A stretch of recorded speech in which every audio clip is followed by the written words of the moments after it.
أعوذ بالله من الشيطان الرجيم بسم الله الرحمن الرحيم السلام عليكم ورحمة الله wabarakatuh.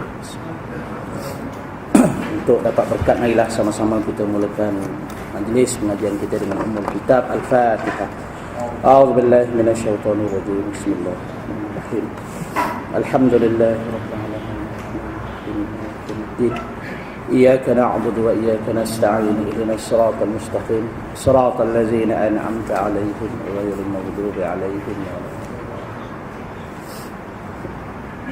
الحمد لله رب العالمين والصلاة والسلام على أشرف المرسلين سيدنا محمد وعلى آله وصحبه أجمعين سبحانك لا علم لنا إلا ما علمتنا إنك أنت العليم الحكيم ولا حول ولا قوة إلا بالله العلي العظيم رب اشرح لي صدري ويسر لي أمري واحلل عقدة من لساني يفقهوا قولي اللهم يسر ولا تعسر وتمم بالخير رب زدنا علما وارزقنا فهما برحمتك يا أرحم الراحمين أما بعد.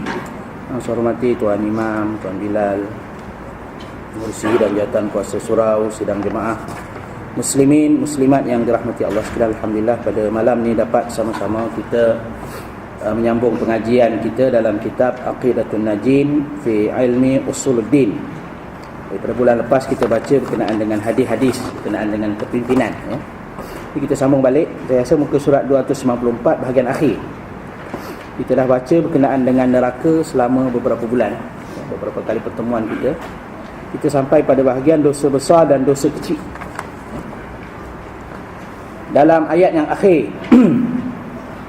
kemudian hendaklah kita ketahui pula, itu surat 294.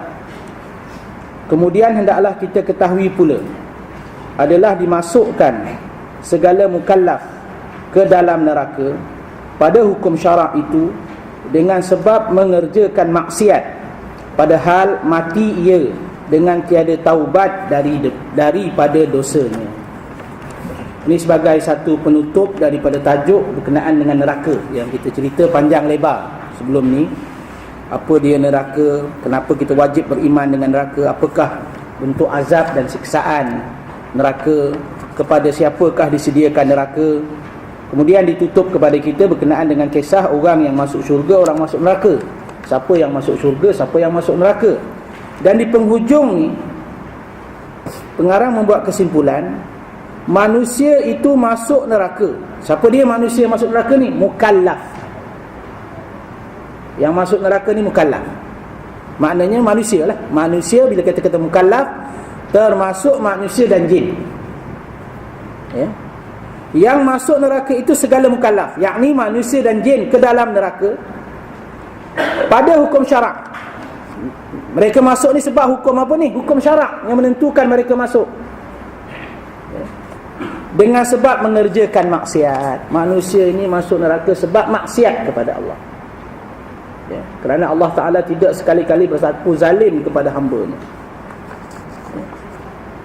An-naru lil 'asi, berarti disebut dalam kata-kata para ulama yang terkenal dalam satu sajak. Dia kata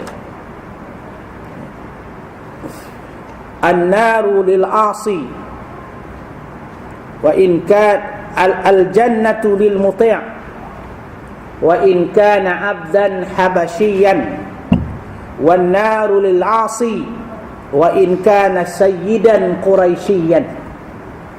Dalam satu sajak ataupun apa yang disebut oleh alim ulama berkenaan dengan syurga dan neraka. Sesungguhnya syurga Allah Ta'ala itu disediakan kepada mana-mana orang yang taat. Lil muti', syurga untuk orang taat. Walau kana 'abdan habasyian, walaupun dia ditakdirkan daripada keturunan hamba Habsyi, rupa tak elok, tapi terdiri di kalangan orang taat kepada Allah, masuk syurga. Wan nar lil 'asi, dan Allah sediakan neraka itu untuk mana-mana orang yang melakukan maksiat. Walau kana sayyidan quraisyian, walaupun mungkin yang melakukan maksiat itu daripada keturunan yang baik-baik, hatta daripada keturunan Said, yakni keturunan Nabi, lagi berbangsa Quraisy. Engkar kepada Allah, maksiat kepada Allah, masuk neraka. Betul lagi kita. Orang Melayu ni tak ada bau-bau Nabi langsung. Tak, buat maksiat pada Allah, lagilah. Tak malu langsung Allah Ta'ala nak campakkan kita kepada neraka Allah Subhanahu Wa Taala. Sebab tu dia kata di sini, masuk neraka dengan sebab maksiat. Kemudian mati pula dengan tiada taubat. Kerana sebab maksiat dan mati tidak ada taubat. Jadi faham pada kita, ahli syurga ini buat dosa juga. Kerana kita tahu ahli syurga ni manusia biasa. Selain daripada para anbiya, manusia biasa buat dosa. Yang Allah Ta'ala rakamkan dalam surah Ali Imran, sifat ahli syurga yang merupakan golongan muttaqin. Mana jangan kita fikir orang ahli syurga ni orang yang tak buat salah, baik. Ya tak? Jangan fikir makna tok imam, para ustaz, tok guru tak salah. Salah juga dia manusia. Mereka juga buat dosa. Cuma ada perbezaan di antara dosa yang dilakukan oleh orang yang bertakwa dengan dosa yang dilakukan oleh orang yang selain bertakwa. Yang Allah Ta'ala sebut dalam Quran bagaimana sifat orang bertakwa ni. وَسَارِعُوا إِلَى مَغْفِرَةٍ مِّن رَبِّكُمْ وَجَنَّةٍ عَرْضُهَا السَّمَاوَاتُ وَالْأَرْضُ أُعِدَّتْ لِلْمُتَّقِينَ الَّذِينَ يُنْفِقُونَ فِي السَّرَّاءِ وَالضَّرَّاءِ وَالْكَاظِمِينَ الْغَيْظَ وَالْعَافِينَ عَنِ النَّاسِ وَاللَّهُ يُحِبُّ الْمُحْسِنِينَ وَالَّذِينَ إِذَا فَعَلُوا فَاحِشَةً أَوْ ظَلَمُوا أَنفُسَهُمْ ذَكَرُوا اللَّهَ فَاسْتَغْفَرُوا لِذُنُوبِهِمْ وَمَن يَغْفِرُ الذُّنُوبَ إِلَّا اللَّهُ وَلَمْ يُصِرُّوا ala ma fa'alu wa hum ya'lamun. Allah Ta'ala sebut dalam ayat ini berkenaan dengan seruan Allah kepada manusia, segeralah kamu untuk mendapat keampunan Allah dan syurga Allah yang luasnya seluas langit dan bumi, yang Allah sediakan kepada orang yang bertakwa, yang mana sifat mereka itu membelanjakan harta di jalan Allah dalam keadaan susah dan senang. Orang yang menahan marah, orang yang bersifat pemaaf, dan Allah kasih orang yang melakukan kebaikan. Siapa mereka ni yang bertakwa ni? Wallazina idza fa'alu fahisha. Orang yang bertakwa ini apabila melakukan perbuatan keji dan dosa. Mana orang bertakwa buat salah juga. Orang baik ni buat salah juga. Mereka ini apabila melakukan perbuatan keji dan dosa, zakarullah, cepat-cepat ingat Allah, fastaghfaru li dzunubihim. Mereka segera memohon keampunan, beristighfar kepada Allah. Itu beza. Bukan mana orang takwa tak buat dosa, orang takwa buat dosa juga, tapi ingat Allah, cepat-cepat istighfar. Lagi, walam yusirru ala ma fa'alu. Mereka ini tidak terus-terusan dalam dosa. Sebab tu kita sedang jemaah sekalian, dalam kita melakukan taubat kepada Allah, ada dosa yang perlu kita berhentikan. Maknanya kalau kita israr dalam dosa, maknanya dosa dilakukan secara terus-terusan, biarpun mungkin ini hanya sekadar dosa kecil, akhirnya membawa juga kepada kebinasaan di hari akhirat. Padahal mati ia dengan tiada taubat daripada dosanya. Itu penutup daripada tajuk berkenaan dengan neraka dia masuk, berkenaan dengan tajuk pada hari ini, dosa besar dan dosa kecil. Kita baca tajuk dosa besar dan dosa kecil. Dan lagi wajib kita i'tiqadkan, dosa itu terbahagi atas dua bahagi, iaitu dosa besar dan dosa kecil. Ini pengarang dia nak jelas kepada kita, dosa, apa dia dosa? Dosa ni dalam bahasa Arab dipanggil al-zambu juga, dipanggil al-khati'ah, kesalahan, dipanggil al-ithmu. Al-ithmu makna dosa juga. Dipanggil al-jarimah. Jarimah dipanggil dosa juga. Sebab itu orang berdosa dipanggil al-mujrim. Al-Quran khususnya dalam hari akhirat, Allah Ta'ala merujuk kepada orang yang melakukan dosa dipanggil al-mujrimin. Atau kita terjemah secara literalnya, penjenayah-penjenayah. Sebab dosa ni penjenayah, mana melakukan jenayah terhadap Allah Ta'ala. Ya. Jadi kata pengarang, dosa itu terbahagi kepada dua bahagian. Satu dipanggil dosa kecil, satu dipanggil dosa besar. Ini bahagian yang pertama. Nanti kita ulas apa maksud dosa besar, apa maksud dosa kecil. Ya. Kerana kalau kita lihat dalam pembagian para ulama ni, dosa ni sekurang-kurangnya ada 4 bahagian. Sekurang-kurang. Pengarang sebut ni 4. Satu bahagian je. Dosa besar, dosa kecil. Satu bahagian. Dosa ini sekurang-kurangnya ada 4 bahagian. 4 jenis, 4 bentuk dosa.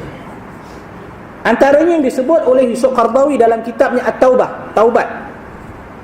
Yusuf Qaradawi sebut, dosa ini kadang-kala boleh dibahagikan kepada apa yang dipanggil sebagai adz-dzunubul qasirah wadz-dzunubul muta'addiyah. Satu lagi bahagian dosa. Ya, tadi dosa besar, dosa kecil. Yang kedua, pembahagian dosa di sudut dipanggil adz-dzunubul qasirah wadz-dzunubul muta'addiyah. Apa makna zunub qasirah? Zunub qasirah ni kita terjemahkan sebagai dosa yang terhad.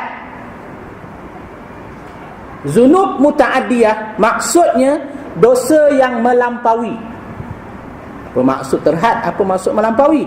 Terhad di sini membawa maksud dosa yang apabila orang yang melakukan dosa itu mati, akaun dia tutup. Nampak? Kita mati dah. Bila mati? Bapak kita semalam mati, akaun dosa dia pun tutup. Jadi dipanggil dosa-dosa yang lama tu dipanggil az-zunubul qasirah, dosa yang terhenti. Ni pak tu para ulama kata, kalau kita nak buat dosa, ya, memang kita akan melakukan dosa kerana kesilapan, kelemahan, hawa nafsu dan seumpamanya. Seboleh mungkin jangan melakukan dosa muta'addiyah. Cukup sekadar dosa qasirah yang disebut dalam satu syair, tuba liman mata wa mata ma'ahu dhunubuh. Beruntunglah mana-mana orang yang mati dan mati bersama-sama dengannya dosa. Maknanya dia mati, dia berhenti buat dosa. Tapi ada satu lagi jenis, kata Yusuf Qaradawi, dosa yang dipanggil az-zunubul muta'addiyah, dosa yang melampaui. Apa maksud dosa melampaui? Tuannya dah mati, akaun belum tutup. Ni kita kena elak tuan-tuan. Dia macam sedekah jariah juga, kan? Sedekah jariah ni apa maksud sedekah jariah? Sedekah jariah maknanya sedekah yang mengalir. Tuan dah lama mati. Bila mati? 300 tahun yang lepas mati. Akaun dia tak tutup sampai kiamat. Itu panggil sedekah jariah. Tapi kalau tuan dah mati, bila mati? 500 tahun lepas, akaun dosanya tetap berjalan. Dipanggil dosa itu sebagai adz-dzunubul muta'addiyah, dosa yang melampaui daripada waktu hidup tuan. Apa maksud dosa yang melampaui ni? Sebab tu kita ambil muhasabah sedang jemaah sekalian. Dalam masyarakat, ya, seboleh yang mungkin jangan sekali-kali kita terlibat dengan dosa yang melampaui. Dosa kita banyak, jangan terlibat dengan dosa melampaui.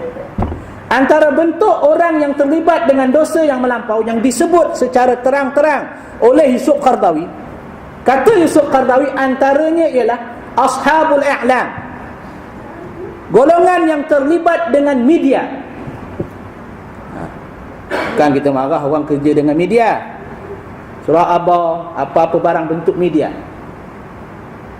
Selagi mana media itu wujud tulisan yang dia tulis fitnah, penipuan dan seumpamanya ada, dan dia tidak bertaubat kepada Allah, selagi itu akaun dia ada.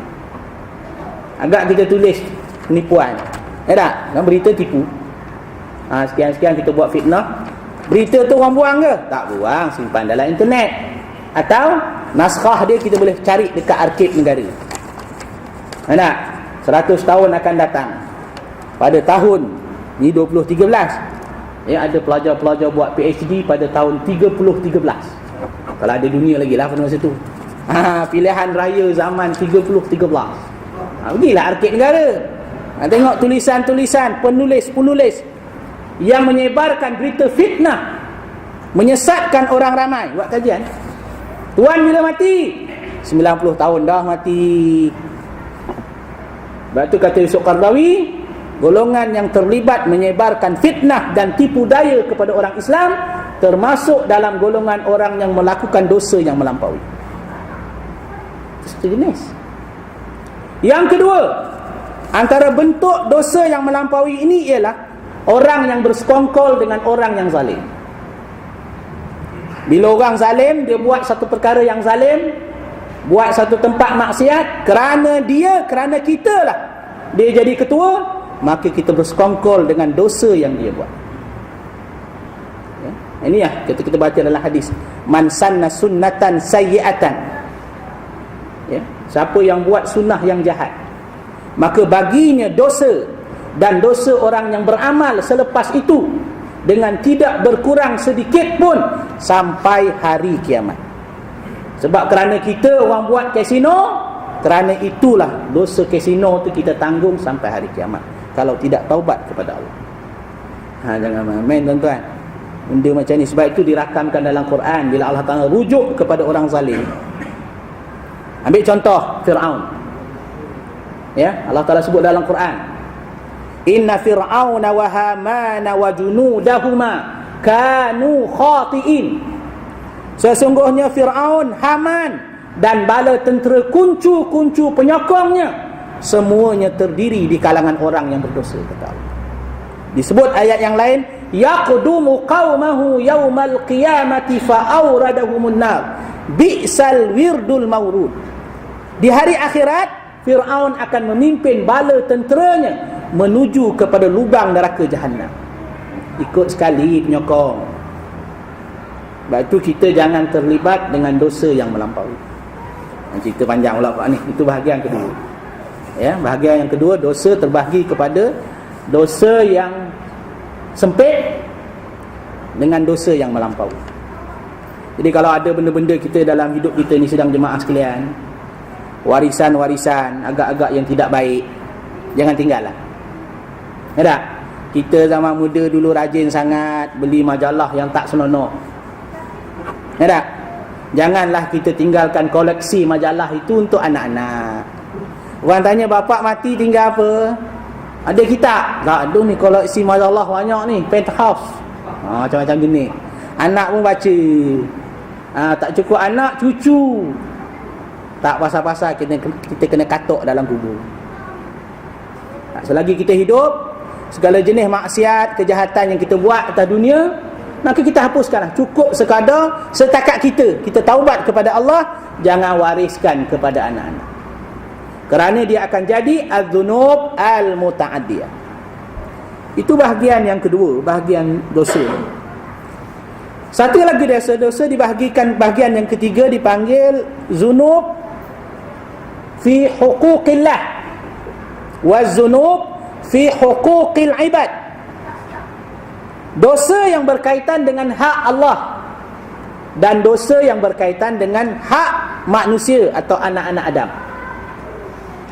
Dosa ini bahagian juga pada dosa yang berkaitan dengan manusia, dosa yang berkaitan dengan Allah. Mana lebih berat?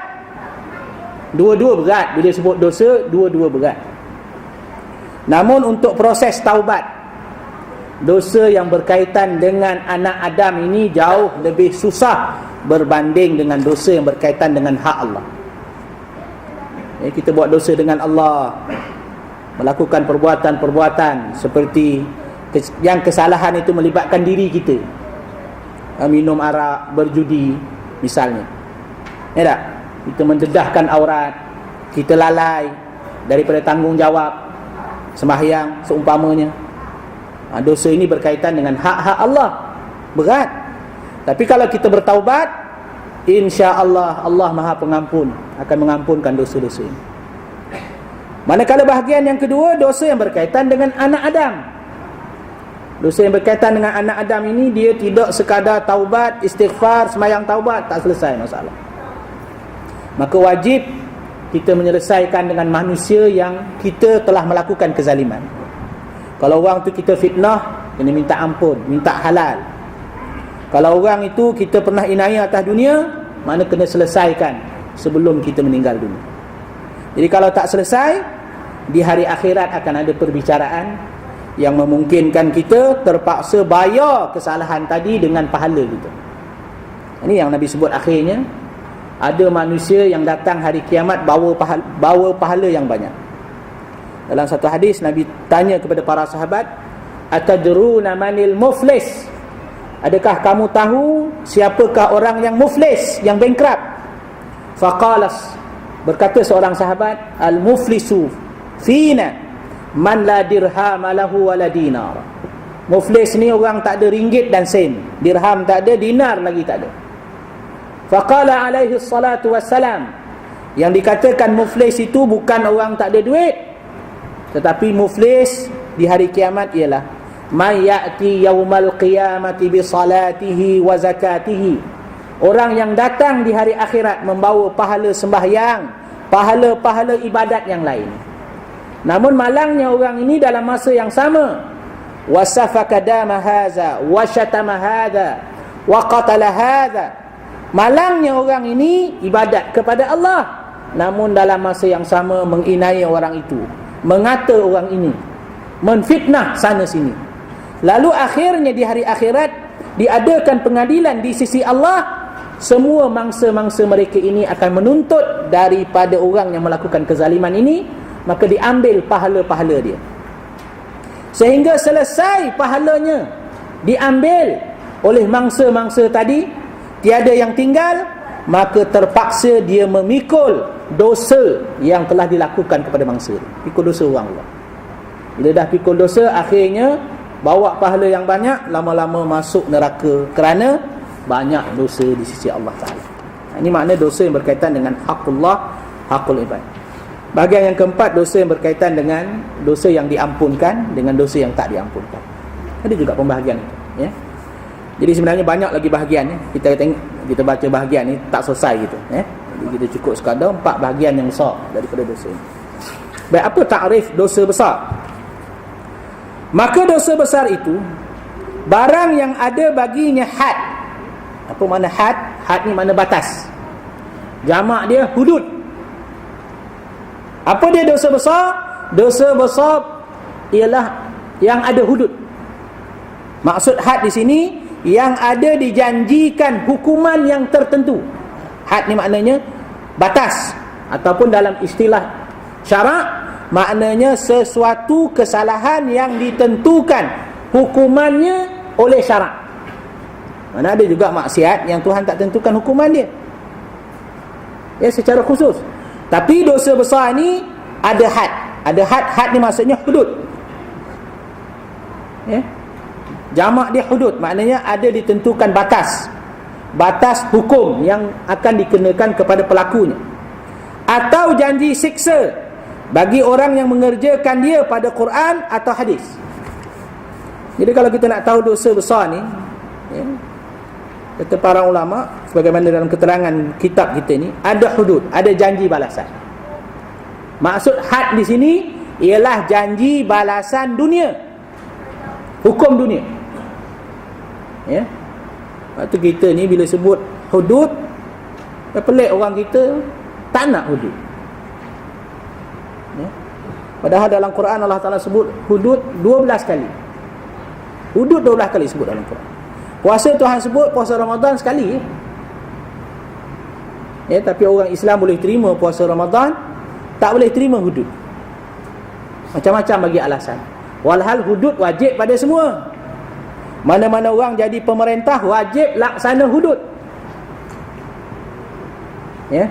Tak kira sama ada dia pemerintah Islam atau bukan Islam. Agak kerajaan Amerika wajib tak laksana hudud? Jawab. Wajib tak kerajaan Amerika laksana hudud? Wajib laksana hudud. Cuma mereka tidak dikenakan hukuman di dunia kalau tak buat. Macam ulama bahas, orang kafir wajib tak semayang? Wajib semayang. Kalau dia tak semayang, boleh kena hukum tak? Tak boleh kena hukum dengan hukuman dunia, tapi akan dihukum di hari akhirat kerana tidak semayang. Itu juga, ya. Cuma dalam syarat wajib tak adalah orang kafir, tapi maksud hukum, ya, kerana taklif syarak, ya, kepada semua yang mukallaf tanpa mengira agama. Cuma orang Islam kalau tak buat, dia akan dikenakan hukuman dunia baginya. Baik. Misalnya ada antara hukuman yang ditentukan had ataupun batas, misalnya hukuman zina. Az-zaniyatu waz-zani fajlidu kulla wahidin minhuma mi'ata jaldah. Penzina lelaki dan penzina perempuan hendaklah disebat dengan 100 sebatan. Atau dalam satu ayat yang lain yang dinasahkan, ayat yang dibatalkan pada tulisan, tapi hukumnya ada. Asy-syaikhatu wasy-syaikhu farjumuha. Penzina yang telah berkahwin perempuan dan penzina yang telah berkahwin lelaki, maka hendaklah direjam. Maknanya ada sebab, ada sabit keterangan ayat.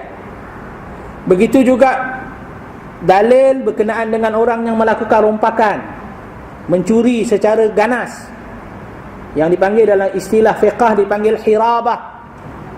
Innama jazaa'ul ladina yuharibuna Allah wa rasulah wa yas'auna fil ardi fasada an yuqattalu aw yusallabu aw tuqatta'a aydihim wa arjuluhum min khilaf aw yunfaw minal ard. Sesungguhnya mereka yang melakukan hirabah, rompakan, ya, bersenjata, maka hendaklah mereka itu dibunuh atau disalib atau dipotong tangan dan kaki secara bersilang atau dibuang negeri. Ini bentuk kesalahan dia. Ya tak? Maknanya siapa yang tentukan ni? Al-Quran. Ya? Tapi orang kita sekarang ni bila sebut potong, takut. Ya tak? Ni dia kata ni zalim. Kita sebagai orang yang beriman tidak timbul persoalan tu, kerana ini perintah syarak. Selagi mana orang yang melakukan kesalahan, jenayah yang ada sabit dalil keterangan bentuk hukumannya dalam hukum syarak tidak dilaksanakan, selagi itu kita berdosa depan Allah Ta'ala, ya? Kerana tidak melaksanakan tuntutan Quran yang dikehendaki sebagai seorang Islam, ya? Mencuri, potong tangan, ya? Menuduh orang dengan tuduhan, disebat dengan 80 sebatan dan seumpamanya. Ini semua dalil-dalil, ada keterangan yang menyatakan tentang perkara ini, ya? Maknanya hudud ataupun batas-batas Allah Ta'ala. Sebab itu pada hukum syarak, ya, antara ciri negara Islam yang disebut oleh Syekh Yusuf Qardawi dalam kitab di Fiqh Daulah adalah negara yang melaksanakan hukum-hukum syarak, khususnya berkenaan dengan hukum-hukum jenayah. Jadi selagi mana hukuman jenayah tidak terlaksana, selagi itu kita berdosa dengan Allah. Berdosa dengan Allah. Setiap orang Islam berdosa dengan Allah dan sediakan jawapan masing-masing bila berjumpa dengan Allah. Sedia jawapan masing-masing. Ya, Allah Ta'ala tanya pasal apa tak buat, apa kita nak jawab? Sedia jawapan masing-masing. Tak? Kalau jawapan kata ni tak relevan, mampus kita. Jadi sedia jawapan masing-masing. Apa usaha kita? Apa tindakan kita? Apa dalil yang nak menunjukkan kepada kita kita berusaha ke arah itu? Atau janji siksa. Mana ada juga dosa besar ni Allah Ta'ala tak sebut hukuman dunia, tapi Allah Ta'ala janjikan siksa dalam Al-Quran. Contoh, orang yang tak keluar zakat. Dalam Quran tak ada cerita orang keluar zakat macam mana, kena potong tangan ke potong kaki, tak ada dalam Quran. Orang tak keluar zakat. Tetapi dalam Al-Quran Al-Karim, dalam surah At-Taubah, Allah Ta'ala memberi peringatan kepada orang yang tidak keluar zakat dengan firman-Nya, وَالَّذِينَ يَكْنِذُونَ الذَّهَبَ وَالْفِضَّةَ وَلَا يُنْفِقُونَهَا فِي سَبِيلِ اللَّهِ فَبَشِّرْهُمْ بِعَذَابٍ أَلِيمٍ يَوْمَ يُحْمَى عَلَيْهَا فِي نَارِ جَهَنَّمَ فَتُكْوَى بِهَا جِبَاهُهُمْ وَجُنُوبُهُمْ وَظُهُورُهُمْ هَذَا مَا كَنَزْتُمْ لِأَنفُسِكُمْ فَذُوقُوا مَا كُنْتُمْ تَكْنِزُونَ. Sesungguhnya mereka yang menyimpan emas dan perak. Maksud di sini simpan harta zakat. Yang menyimpan emas dan perak. Bila kita sebut zakat, macam-macam bentuk zakat, ya. Dan mereka itu tidak membelanjakan di jalan Allah berupa bentuk zakat yang wajib, maka khabarkanlah kepada mereka azab Allah yang pedih, di mana golongan yang tidak membayar zakat ini akan dibakar di hari kiamat. Fatukwa, Apa makna tuqwa? Distreka dahi mereka. Fatukwa biha jibahuhum wa junubuhum wa zuhuruhum. Allah Ta'ala streka dahi, Allah Ta'ala streka belakang, Allah Ta'ala streka rusuk. Maka dikatakan kepada golongan yang engkar membayar zakat ini, haza ma kanaztum li anfusikum. Maka rasakanlah ni, emas yang kau simpan ni menjadi streka membakar engkau pada hari kiamat. Maka rasakanlah azab Allah atas sebab kedegilan engkau menyimpan harta dengan tidak membayar zakat. Surah Taubah. Maknanya Allah Ta'ala cerita orang tak bayar zakat, tak ada hukuman yang jelas dalam Quran. Kena tangkap, macam mana potong tangan ke, tak ada. Cuma Quran kata tak bayar zakat, kena bakar dalam api. Barang yang disimpan itu akan membakar dia. Kalau orang tak bayar zakat lembu, saya tak tahulah. Kot lembu lah tanduk dia kot. Wallahu alam, tak ada keterangan. Cuma Al-Quran kata orang tak bayar zakat emas dan perak, emas perak itu akan streka dia, ya, akan menjadi perkara yang akan memusnahkan dia. Itu berkenaan dengan zakat, ya. Begitu juga kita lihat orang yang makan harta anak yatim, juga tidak ada keterangan yang menjelaskan hukuman yang tertentu di dunia. Cuma makan harta anak yatim disebut dalam Al-Quranil Karim, innama ya'kuluna amwalal yatama zulma.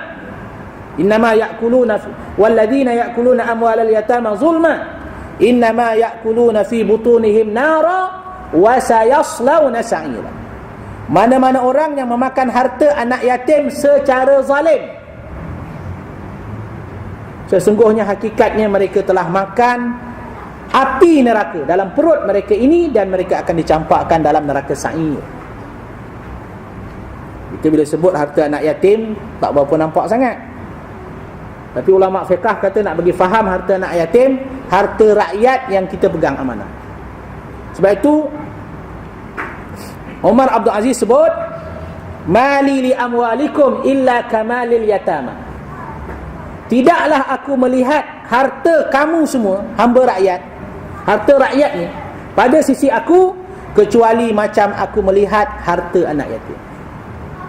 Lepas tu kalau orang jadi pemimpin, jadi ketua atau menjadi pemegang amanah harta awam, hukum syarak harta awam macam harta anak yatim. Kalau harta anak yatim makan api, macam tu juga orang makan harta awam, harta rakyat, dia makan api neraka. Itu disebut di dalam Al-Quranil Karim. Antara bentuk yang lain ialah misalnya disebut hukuman berkenaan dengan riba. Orang yang makan riba juga tiada keterangan had, hudud. Riba ni tak ada dalam Quran. Orang makan riba hendaklah kena sebat, tak ada keterangan. Cuma Al-Quran menyebut orang yang makan riba ini bangkit hari kiamat macam orang dirasuk hantu. Dan Allah menyifatkan dalam Al-Quran orang yang makan riba ini dengan satu bentuk hukuman yang paling dahsyat. Apa dia? Berperang dengan Allah. Orang yang makan riba ini berperang dengan Allah. Sebab itu kata Imam Malik, aku tidak jumpa ayat Al-Quran, dalam banyak-banyak ayat Al-Quran, tidak ada ayat yang lebih aku takut selain daripada ayat riba. Ayat riba. Kerana kesalahan lain Allah Ta'ala menjanjikan siksa, tetapi kesalahan riba Allah Ta'ala janji berperang dengan Allah. Yang disebut dalam suratul Baqarah, ya ayyuhalladzina amanu taqullaha wa dharu ma baqiya minar riba in kuntum mu'minin fa in lam taf'alu fa'dhanu biharbin minallahi wa rasulih. Wahai orang yang beriman, tinggalkanlah saki baki riba jika sekiranya kamu benar-benar beriman kepada Allah. Mana kita orang Islam ni sewajarnya kita tinggalkan perkara yang berkaitan dengan riba. Nak jual beli riba, beli barang, beli rumah dengan riba, kad kredit riba, semua sekali lah orang Islam. Dulu mungkin kita tak ada alternatif, sekarang kita ada pilihan. maka dianya bukan lagi sekadar satu pilihan, wajib. Ini kita orang Islam jangan terlibat dengan riba, kerana ancaman Allah sangat berat. Ya. Dalam ayat ni Allah Ta'ala kata, orang yang makan riba, hendaklah kamu tinggalkan riba kalau kamu benar-benar beriman. Fa'in lam taf'alu, kalau kamu degil, masih lagi meneruskan kehidupan dengan riba, fa'zanu, ketahuilah Allah mengisytiharkan perang. Allah dan Rasulnya mengisytiharkan perang dengan kamu, tuan-tuan. Sebab tu kata Imam Malik, tidak ada ayat yang lebih aku takut selain daripada ayat riba. Dan kalau kita baca dalam hadis dan dalam Al-Quran, orang yang memerangi Allah, hukum perang dengan Allah ni ada dua kes saja. Ya, yang Allah Ta'ala hukum perang. Kalau kesalahan yang Allah Ta'ala hukum perang, orang tu berperang dengan Allah, ada dua keadaan. Yang pertama dalam Quran, orang yang makan riba, terlibat dengan riba, dia berperang dengan Allah. Jadi mana jangan main-main. Dalam hadis disebut, dalam hadis Nabi SAW, makan riba 1 dirham lebih teruk daripada berzina. Ya, lebih teruk daripada berzina 36 kali. Ya, bukan makna zina tu dosa ringan. Tidak. Bukan makan riba 1 juta, 1 ringgit, dirham. Dirhamun minar riba ya'kuluhur rajul. Ya. 1 dirham riba yang dimakan oleh seseorang itu, mana ada orang makan dirham, makan riba 1 ringgit. Lebih teruk daripada berzina. Ya. Tak silap saya, 60 kali zina. 60 atau salasin, saya tak pasti hadir. Maknanya lebih teruk daripada berzina berulang kali. Ayat yang menjelaskan berperang dengan Allah ni, yang pertama berkenaan dengan kesalahan riba. Satu dalam Al-Quran. Satu lagi ialah dalam satu hadis qudsi. Mana 2 jenis kesalahan. Kita orang Islam ni seboleh mungkin kita tinggal perkara ni. Kerana kata Imam Malik, takut sangat Allah Ta'ala isytihar perang. Ya, berperang dengan Allah. Kalau berperang dengan kerajaan Amerika, ada harapan lagi kita. Ini berperang dengan Allah. Ya. Yang pertama, makan riba. Yang kedua disebut dalam hadis qudsi, man adza waliyyi faqad adzantahu bil harbi, kata Allah. Mana-mana orang yang menyakiti waliku, kekasihku, maka aku mengisytiharkan perang padanya. Apa maksud wali sini?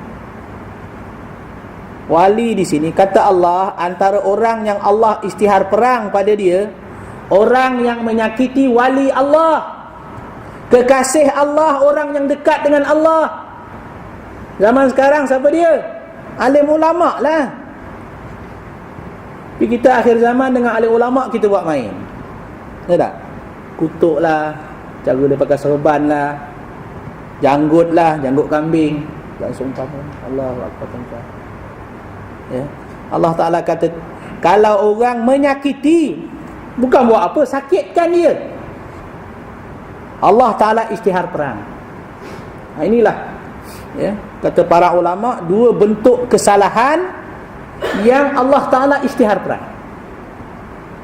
Mana hukuman dunia tak jelas, ini hukuman akhirat. Ya, jadi maknanya kita sebagai sebagai mukmin kena muhasabah perkara macam ni. Begitu juga dalam bentuk yang lain, antara dosa-dosa besar yang dijanjikan siksa, ya, yang tak ada disebut seksaan di dunia ataupun hukuman tertentu di dunia. Antaranya ialah kesalahan menipu.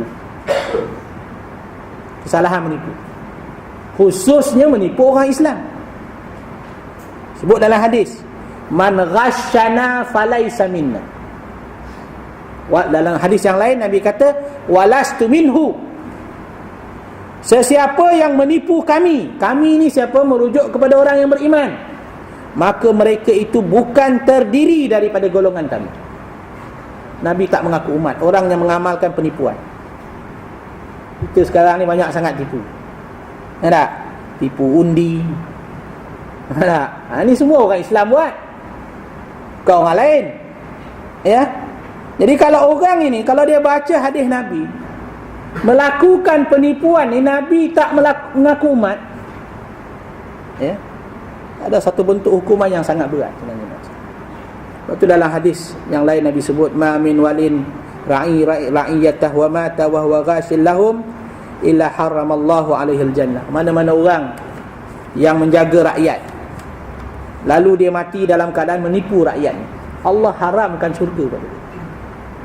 Ini dosa menipu ni bukan dosa kecil, dosa besar. Walaupun tidak disebut hukuman yang tertentu di dunia, tapi Allah Ta'ala sebut sebagai hukuman akhirat, maka dia termasuk dalam bentuk-bentuk dosa besar, ya.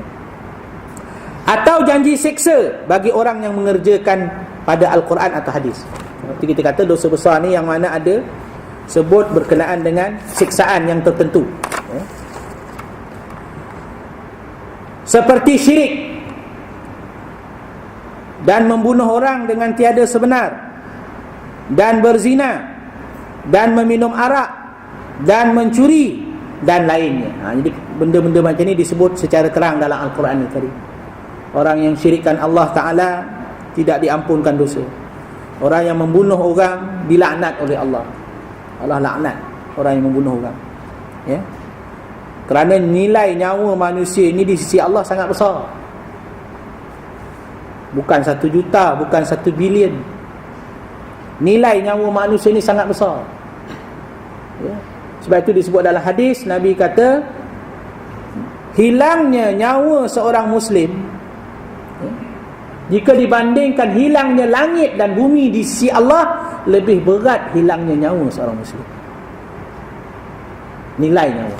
Betul dalam Quran sebut, waman qatalan nas faka'annama qatalan, waman qatala nafsan bighairi nafsin faka'annama qatalan nas jami'an.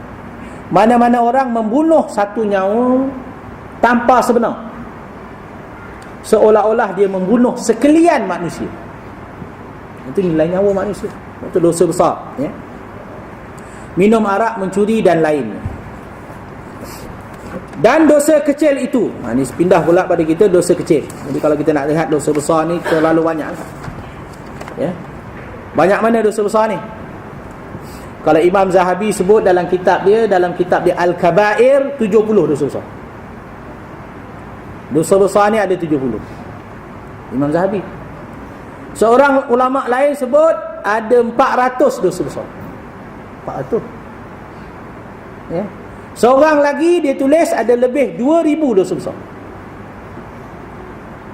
Ini kita maknanya di sudut hukum syarak kita wajib tahu apa dikatakan dosa besar, supaya kita dapat elak ataupun dapat menjauhkan diri daripada melakukan perkara ini. Jadi apa yang disebut ni sebahagiannya, ya. Sebab itu dalam pengajian kadang-kadang bagus juga kita buat pengajian kitab Al-Kabair, dosa-dosa besar, ya tak? Kita mengaji apa dia dosa-dosa besar, supaya kita dapat hindar. Ataupun sekurang-kurangnya kita baca kitab Al-Kabair, dosa-dosa besar yang dikarang oleh Imam Az-Zahabi, yang menjelaskan kepada kita senarai dosa besar, daripada nombor 1 syirik sampai nombor 70. Nombor 70 apa dia? Mencela para sahabat, masuk dalam dosa besar, ya. Jadi banyak lagi contoh-contoh ataupun perkara yang melibatkan dosa besar. Ada 70 mengikut Imam Zahabi, dan setengah ulama lain ada 400, setengah lagi kata ada 2000, ya, banyak. Dan dosa kecil itu, ini satu istilah dosa kecil. Walaupun setengah para ulama dia tak berapa suka guna istilah dosa kecil. Sebab kalau kita kata dosa kecil, seolah-olah kita anggap remeh, ya. Sebab itu istilah dosa kecil ni bukan makna benda tu remeh-temeh, bukan. Hanya sekadar istilah pengajian, ya. Istilah pengajian gitu, ya. Jadi maknanya sebagai orang yang beriman, kita jangan lihat dosa itu kecil. Ini hanya sekadar pembahagian. Sebab apa dikatakan dosa kecil? Kerana tiada had padanya. Maksudnya tidak dinyatakan hukuman, ya. Tak ada hukuman dunia, ya. Tak ada hukuman dunia sebut buat macam ni, misalnya kena sebat 50 kali, tak ada. Dan tiada janji untuk menyeksa. Mana dalam Quran juga tak ada ayat yang menyatakan buat kesalahan dosa kecil ni Tuhan azab dalam neraka, contoh. Tak ada keterangan, ya. bagi orang yang mengerjakan dia, seperti kucuk perempuan yang helat. Ini bahasa lama. Dia kata contoh dosa kecil dia bagi sini, seseorang itu berasmara dengan perempuan yang haram bagi dia. Bukan zina, bukan zina hakiki, ni muqaddimatu zina, pendahuluan zina. Dia kata sini kucuk, rengan-rengan dengan perempuan. Ini dianggap sebagai dosa kecil. Jangan kata dosa kecil, dosa kecil je, bukan macam tu. Sebab tu saya kata tak suka istilah dosa kecil ni. Ni kita dah mengaji orang ni dosa kecil, ustaz kata dosa kecil je. Jangan macam tu. Sebab tu saya kata istilah ni ulama ajar kita ni bukan memandang dosa tu kecil. Tidak, ni hanya sekadar pembelajaran. Sebab apa? Tidak ada dalil dalam Quran kata kalau cium perempuan kena sebat 50 kali. Tak ada. Tapi kena ingat, dia boleh jatuh hukum ta'zir. Boleh jatuh hukum ta'zir. Contoh, ni kalau kena tangkap, maknanya qadhi boleh jatuhkan hukuman. Kau ringan-ringan je, sebat 3 kali contoh. Boleh? Kerana hukum ta'zir ni bergantung kepada budi bicara hakim atau mahkamah. Atau budak muda belia yang elok rupanya. Ni pasal ni kerana ni ada keterangan dalam Quran. Melakukan perbuatan ni tak ada sebut yang kena azab. Berdasarkan ayat dalam surah Ar-Ra'd, tak silap saya, kisah seorang lelaki. Kisah seorang lelaki, dia cerita pada Rasulullah, ya Rasulullah, saya meniaga kurma. Ini kisah ayat asbab nuzul ayat ni. Seorang lelaki dia peniaga kurma. Lalu datang seorang perempuan nak beli kurma. Perempuan ni pula cantik pula, nak beli kurma. Lalu perempuan tu tanyalah, ni kurma ni berapa harga? Dia jawablah. Jadi dia kata, dekat dalam kurma lagi baik, dia kata. Kat dalam punya kurma barang lagi baik. Maka dia ajaklah perempuan tu masuk ke dalam kedai dia. Asalnya dia jual kurma tu di luar lah. Masuk dalam kedai dia, maka dia berkata pada Rasulullah, ya Rasulullah, aku buat kepada perempuan itu semua perkara yang berlaku antara lelaki dan perempuan illa zina. Cuma dia kata tak melakukan hubungan seks saja. Semua dia buat, mana cium dan seumpamanya. Tak sempat dia buat perkara tu, dia sedar, dia insaf, dia istighfar, dia jumpa Rasulullah. Nampak? Orang dulu, sahabat apa? Generasi awal Islam. Maknanya buat jahat. Lepas tu kita kata ahli syurga ni buat dosa juga. Lepas tu kita jangan melihat para imam, para ustaz, para tok guru, kalau dia buat salah jangan cepat-cepat kita hukum dia. Ustaz ni tak boleh pakai, ustaz ni. Jangan kata gitu. Ustaz ni manusia juga, dia buat salah. Cuma saya katakan tadi, golongan muttaqin ni berbeza dengan golongan biasa. Muttaqin ni buat salah, istighfar, taubat. Macam lelaki ni, dia mengadu pada Rasulullah, ya Rasulullah, aku dah buat pada perempuan tadi semua yang dah dibuat, kecuali tak berzina saja. Maka berzina dia hukuman. Maka kata Rasulullah, kemudian turun ayat Quran. Firman Allah Subhanahu wa taala,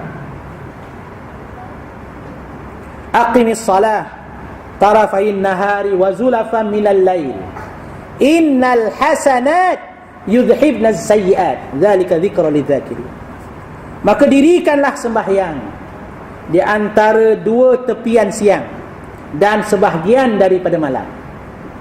Perintah Allah supaya sembahyang, maknanya melakukan amal ibadat. Innal hasanat yudhibna sayyiat, sesungguhnya amalan ibadat yang dilakukan oleh seseorang itu, pahala ibadatnya itu akan menghapuskan kesalahan-kesalahan dosa yang dia buat. Jadi mana ayat ni menjelaskan Nabi suruh dia ni sembahyang je lah, istighfar kepada Allah kerana engkau dah buat dosa. Cuma kesalahan engkau tadi tak ada keterangan dalam Quran, cuma kau kena banyak ibadat kepada Allah. Mudah-mudahan kena ampun dengan pahala ibadat tadi dapat menghapuskan dosa. Jadi maknanya dosa-dosa kecil ni umumnya boleh terhapus dengan ibadat. Amalan yang kita buat ni banyak boleh menghapus dosa. Antara contoh berjalan ke masjid, ya, yang Nabi sebut, ya, satu langkah satu dosa. Antaranya ialah mengambil wudu. Kita mengambil wudu itu juga menghapus dosa. Antaranya juga ialah zikir. Antaranya juga kita mendapat musibah ataupun bala, ujian atas dunia. Bala ujian atas dunia ini menghapuskan dosa. Dosa apa? Dosa-dosa kecil. Dengan syarat kita sabar dan redha. Jadi maknanya perkara ini disebut sebagai dosa-dosa kecil, ya. Dan melihat dengan keinginan. Tengok. Maknanya tengok perempuan yang ajnabi juga dianggap dosa.